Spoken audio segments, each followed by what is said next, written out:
Konnichiwa minasan, bonjour tout le monde. On se retrouve pour la 9e vidéo de mon défi une vidéo par jour pendant 30 jours. Aujourd'hui, on va parler des jours de la semaine. Vous allez voir que chaque jour a une signification particulière liée aux éléments naturels et aux planètes. En français aussi, les noms des jours sont associés aux planètes. On va voir que c'est assez similaire. En japonais, chaque jour de la semaine se termine par Yobi, qui signifie jour de la semaine. Le premier élément du mot change selon le jour.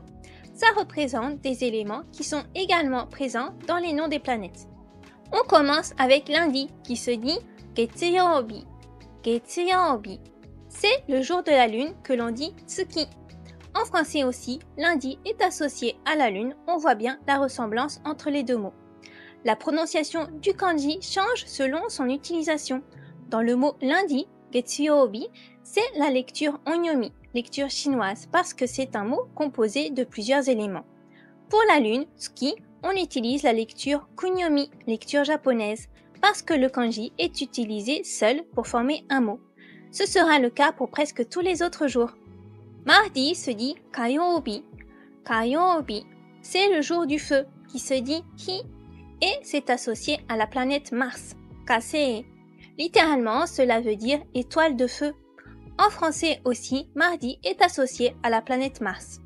On retrouve la même lecture du kanji dans kayobi, mardi, et kasei, Mars, puisque ce sont des mots composés de plusieurs kanji. Dans ces deux mots, le kanji du feu se lit ka. Ce sera pareil pour les autres mots, la lecture du kanji sera la même dans le jour de la semaine et dans le nom de la planète. Ce n'était pas le cas pour la lune parce que ce n'est pas une planète. Ensuite, pour mercredi, on dit Suiyobi. Suiyobi, c'est le jour de l'eau qui se dit Mizu et c'est associé à la planète Mercure, Suisei. Littéralement, ça veut dire planète d'eau. En français aussi, mercredi est associé à Mercure. Jeudi se dit Mokuyobi. Mokuyobi, c'est associé au bois ou à l'arbre qui se dit Ki et à la planète Jupiter, Mokusei. Si on traduisait le nom de la planète littéralement, ça donnerait la planète de bois. Et encore une fois, en français aussi, jeudi est associé à la planète Jupiter. Pour dire vendredi, on dira Kinyobi. Kinyobi, c'est associé à l'argent, la monnaie, kane, mais aussi à l'or, kin. Ce sont les deux lectures du kanji. Suivant la lecture, la signification est différente. Et en français comme en japonais, vendredi est associé à la planète Vénus, Kinsei, qui signifie littéralement planète dorée.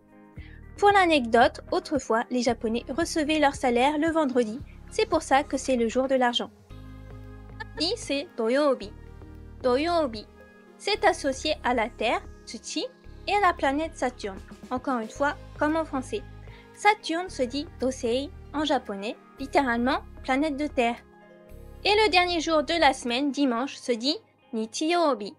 Nichiyobi, c'est associé au soleil qui, dans le mot dimanche, Nichiyobi, il y a le même kanji au début et à la fin.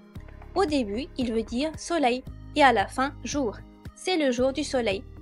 En français, cette fois-ci, c'est pas pareil, mais c'est pareil en anglais. Dimanche se dit Sunday. Sun, c'est le soleil et donc c'est bien le jour du soleil.